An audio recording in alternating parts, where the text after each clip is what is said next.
selamat datang di Dev Talks kembali. Kali ini kita sudah bersama Pak Hari. Beliau ini bisa dibilang expert di bidang camp. Nah, kita akan ulas sedikit tentang camp. Tapi sebelumnya mungkin kita akan kenal dulu. Pak Hari ini saat ini di tim manufaktur. Pak Hari di tim manufaktur itu apa sih yang Pak Hari kerjakan? Oke. Untuk saat ini kita ada beberapa proyek. Saat ini yang paling banyak dikerjakan itu proyek guys. Memang kita kerjakan di luar ya. Jadi ada beberapa partner kita. Jadi saya saat ini kebagian tugas seksi paling ribet karena harus mondar-mandir ngontrol sana sini, ngecek progres sudah sampai mana, apa yang mereka kerjakan, kapan bisa trial, terus kapan bisa kirim sampel dan sebagainya, bla bla bla kayak gitulah. Kadang kita juga harus ikut trial sampai tengah malam. Pokoknya ya seksi paling repot lah untuk saat ini. Oh iya, terus Pak Hari ini kan tadi pulang sampai malam, terkadang berangkat pulang pagi lagi udah berangkat. Ya. Bisa cerita Pak Hari gimana rasanya kerja seperti itu, luar biasa sekali gitu. Kalau kayak gitu sih sebenarnya karena ini aja ya, pada saat memang kayak pada saat project ya nggak ada pilihan sih, memang harus seperti itu gitu kan. Tapi pada saat kita lagi senggang juga nggak sibuk-sibuk banget sih, jadi balance lah. Pada saat kita sibuk ya bisa jadi sampai makan aja nggak sempat gitu ya. Tapi kalau misalnya lagi nggak terlalu sibuk ya kita masih bisa kok kayak bikin video, main game apa segala macam kayak gitu. Ya, di kondisi yang sekarang kan sedang musim COVID lah kayak gitu. Itu kan tentu mungkin Pak Hari ada sedikit sendiri rasa khawatir atau gimana yang harus ke lapangan, harus ke kantor. Pasti. Tapi itu hanya pada saat awal. Oh, di awal-awal. Awal-awal aja waktu mulai dulu ada pandemi gitu ya. Ada berita begini begitu segala macam, kesannya serem banget itu. Waktu itu yang paling saya ingat, saya harus ngirim barang sama tim di manufaktur, beberapa orang waktu itu pakai mobil pickup. Itu perjalanan dari Bekasi ke Bogor, balik lagi ke Bekasi, ke Cikarang, terus balik lagi ke Bogor. Kurang lebih itu sampai rumah sekitar jam 10 atau jam 11 malam. Pas awal-awal mulai PSBB. Serem banget itu. Serem banget. Karena kita kayak bertempur tapi tidak tahu kita lawannya siapa gitu. Iya, nggak kelihatan musuhnya. Jadi nggak tahu harus kita harus persiapan apa segala macam kan kita nggak tahu gitu ya. Kita hadapin juga kita nggak tahu. Terus kita bakalan ketemu siapa saat itu juga nggak tahu. Tapi setelah itu gitu ya, istilahnya sudah mulai terbiasa, betul, sudah mulai terbiasa. Ya rasanya sih ya nggak ada pilihan juga gitu kan. Kita di rumah juga, yang lain teman-teman yang lain work from home bisa, kita nggak ada pilihan untuk bisa di rumah, jadi ya sudah. Ya, Pak Hari ini kan sering ke lapangan langsung ketemu partner dan customer. Ya. Tentunya berbagai karakter customer dan partner itu berbeda-beda, termasuk mungkin pengalaman ketika ada masalah dengan mereka itu. Nah, itu hal unik apa yang pernah Pak Hari rasakan, atau misalkan ada komplainan di mana, komplainan yang paling menurut Pak Hari terasa gitu? Yang paling banyak sih sebetulnya karena customer yang rewel aja, customer nggak puas ya dengan apa yang kita lakukan. Kita sudah coba yang terbaik tapi mereka tetap nggak puas, dan itu tuh yang paling kesel gitu. Ribut ya. Pernah berantem sama segala macam, tapi itu tuh hanya pada saat kondisional aja ya. Pada saat itu setelah keluar dari ruangan ya sudah nggak ada ini lagi, lupain aja lah pokoknya. Berusaha nggak membawa beban ke rumah gitu ya. Jadi selesai kerjaan ya sudah. Tetap profesional begitu. Ya betul. Ya, oke. Sebelum Pak Hari terlibat banyak di manufaktur, Pak Hari ini kan lama di Simatron ya Pak Hari ya. Ya. Mungkin boleh diceritain Pak Hari yang mungkin sama juga di Simatron. Pak Hari kan terjun juga ke lapangan gitu. Apa sih bedanya selama Pak Hari di Simatron sama di manufaktur itu? Kalau Untuk kerja di Sumatera, untuk technical support kan, kita hanya pada dasarnya hanya service customer aja. Jadi kalau misalnya paling banyak sih aktivitasnya training, kemudian apa ya, kayak semacam misalnya ada komplain, ada pertanyaan, terus kadang bikin video tutorial untuk ngikutin request customer. Jadi kalau itu karena sudah terbiasa, jadi ya enak banget sih sebenarnya. Nggak terlalu sibuk, nggak terlalu nyantai juga gitu. Cuman memang nggak cuman melulu hanya masalah simatron aja, karena kayak bikin video tutorial itu sebenarnya sudah saya lakukan dari mulai mungkin sebelum tahun 2008 barangkali sudah bikin. Cuma saat itu begitu jadi video bingung mau diupload. Internet saat itu masih lemot banget ya. Jadi sebenarnya kan gini ya, kadang saya paling unik itu punya customer jauh di Sulawesi.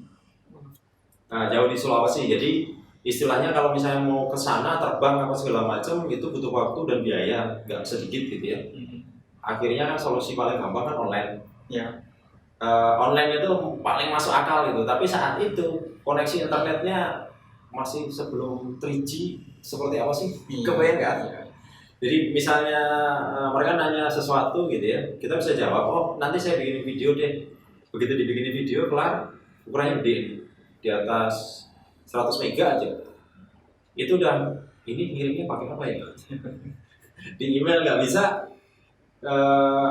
di-upload ke layanan tertentu saat itu mungkin pilihannya masih sedikit ya. Jadi agak-agak susah lah gitu ya, kendala-kendala seperti itu. Tapi secara umum senang karena jadi sering bepergian kemana-mana dan ketemu juga banyak orang. Dan biasanya sih kalau training itu kan karena ketemu banyak orang jadi lebih banyak ngomong, lebih banyak ini ya, senang lah, enak gitu dibanding di manufaktur ya.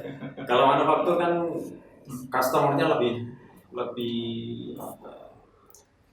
komplainnya lebih gila lah gitu. Banyak ya. Lebih banyak, lebih keras. Dan pastinya itu mungkin kejaran sama deadline gitu. Betul. Kalau hanya untuk simatron kan deadline-nya hanya training paling 1 hari, misalnya jamnya selesai, materinya belum selesai kan bisa dilanjut besok dan seterusnya gitu. Video tutorial segala macam, pertanyaan dari customer itu juga nggak buru-buru harus jawab. Kalau misalnya buru-buru dijawab, ya biasanya by phone.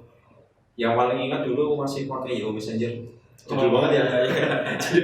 Dulu WA belum ada, jadi harus pakai yang kayak gitu. Tapi begitu kesini sudah ada layanan sosial media. Nah, sosial media itu juga sudah sangat lebih mudah sih.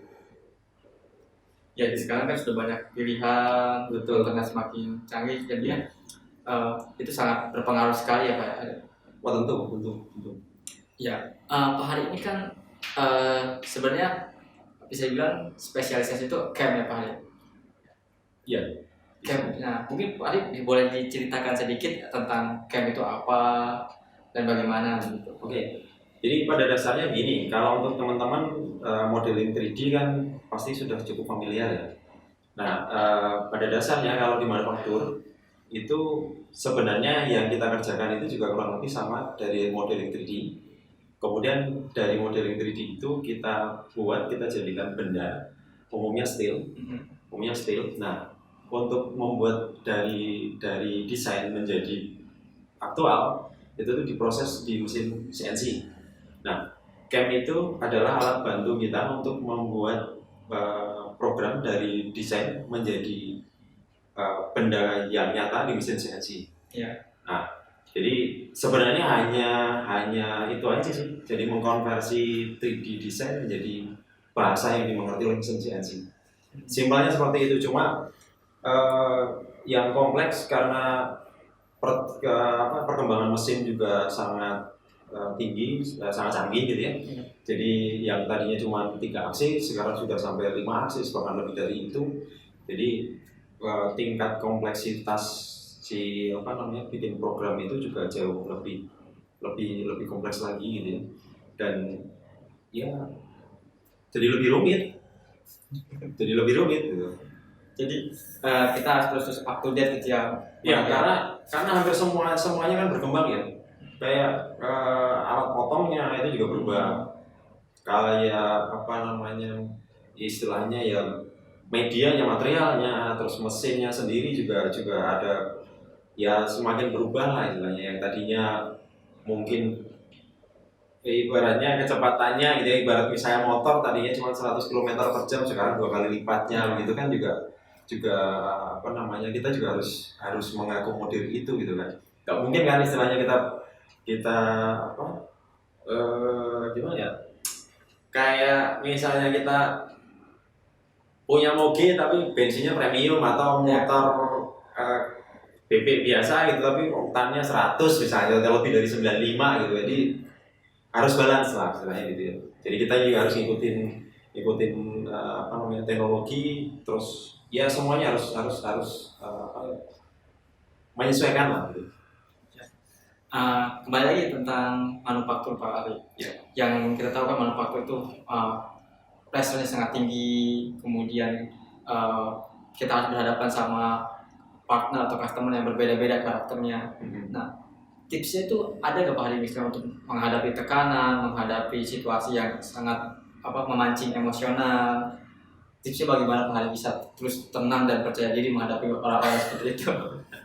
Sebenarnya sih kalau itu gimana ya, tergantung dari lingkungan sekitar kita juga ya. Plus apa ya dari kitanya juga sih. Yang pasti kalau misalnya selalu emosional juga ya stres sendiri lah gitu. Jadi kadang-kadang kalau saya saat ini jujur aja untuk mengatasi pressure begitu ya main game aja. Jadi bawa aja ya, apain aja gitu ya. Jadi besok apapun itu hadapin aja gitu. Iya. Jadi lebih apa namanya, yang penting jangan menjadi beban gitu aja. Di sana kan Pak Hari di manufaktur itu nggak sendiri tentunya, terkadang bersama rekan yang lain. Nah, apa cerita, mungkin adakah cerita atau pengalaman Pak Hari bersama rekan-rekan ketika di lapangan ketemu partner atau ketemu customer?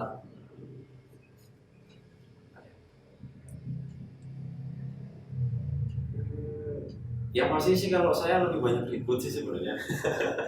Berantem sama teman gitu ya. Biasanya karena komunikasinya agak kurang pas atau briefingnya nggak matang gitu ya. Jadi kita mestinya bikin A, aktualnya jadi B. Jadi ya ribut-ribut sedikit lah sama teman gitu. Paling kayak gitu aja sih. Iya. Nah, mungkin sekarang kan Pak Ari Imagine udah dibagi lah menjadi dua divisi, 3D printing dan manufaktur. Nah, mungkin secara emosional atau secara waktu yang dihabiskan itu tentu Pak Hari lebih banyak dengan orang-orang manufaktur ketimbang 3D printing. Nah, saya ingin tanya sih Pak Hari, kesan Pak Hari ini dengan tim-tim Imagine secara keseluruhan itu bagaimana? Adakah kesan dan pesan yang ingin Pak Hari sampaikan mungkin? Kalau pesan sih terus terang, karena di sini saya termasuk yang paling senior gitu ya, kerja dengan anak-anak muda itu enak. Keren. Karena jadi apa ya, terpancing untuk berkreasi, jadi lebih kreatif gitu ya. Berarti Pak Hari jiwanya masih tetap muda, semangatnya masih muda ya? Pastilah, makanya sekarang kan apa namanya, di samping apa ya istilahnya kesibukan sehari-hari begini kan, saya pengen jadi gamer. YouTuber gamer ya. Yang lagi tren sekarang juga. Apalagi kalau misalnya kita suka sama satu karakter bisa langsung di print. Betul.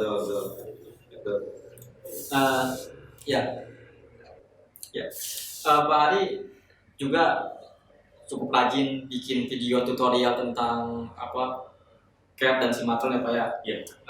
Punya channel YouTube tersendiri, dan sekarang sudah berapa Pak subscribernya? Masih ratusan sih. Wah, lumayan sih. Masih ratusan. Boleh Pak mungkin disebutkan apa nama channel YouTube-nya, nanti kawan-kawan bisa subscribe channelnya Pak Hari untuk belajar di Simatron.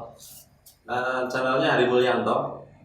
Sempat ganti-ganti sih karena apa namanya koneksi ke email, jadi sekarang pakai nama saya aja, Heri Mulyanto. Dan sekarang juga mulai banyak yang komentar, tanya-tanya, bahkan nggak hanya dari Indonesia ya Pak ya? Oh iya, iya. Ada cukup banyak yang subscribe itu justru malah bukan dari Indonesia, dari luar. Saya punya kayak apa ya, subscriber setia gitu ya. Itu dari Brasil, Wow. dari Meksiko, Wow. terus dari ya, beberapa tempat inilah. Yang jelas Amerika Latin, karena populasi Sumatera sepertinya cukup banyak di sana. Banyak di sana dan yang mengerti itu sedikit sekali mungkin di sana ya. Bisa jadi. Yang jelas mereka sering banget nanya, kadang-kadang ada beberapa case di apa ya, minta tolong troubleshooting seperti ini gimana caranya gitu. Saya pikir harusnya mereka tidak terkendala dengan bahasa gitu ya, tapi ternyata ya sama aja. Karena saya baru nggak kalau Brasil itu bahasanya Spanyol, Portugis. Ya. Kemudian Meksiko itu kan Spanyol ya, jadi mungkin mereka bahasa Inggrisnya juga nggak bagus-bagus banget. Jadi mungkin media video walaupun apa ya istilahnya mereka nggak ngerti suaranya, tapi setidaknya bisa dilihat gitu. Jadi langkah-langkahnya. teman-teman yang Rusia di Imagine, kita punya rekan yang ternyata sudah terkenal sampai ke Amerika Latin. Ya, itu motivasi lagi supaya bisa mengejar senior kita ini yang satu ini. Oke, ya terima kasih untuk Pak Hari telah bercerita banyak di kita, menjelaskan tentang apa itu camp, pengalamannya selama di manufaktur dan sinkron. Dan mungkin Pak Hari ada lagi yang mau Pak Hari sampaikan ke teman-teman? Like dan subscribe video saya aja. Nah itu ya Pak Hari, kalau gitu terima kasih. Mudah-mudahan kita ada waktu lagi untuk diskusi lagi, cerita lagi, dan semangat terus dan semangat terus kali.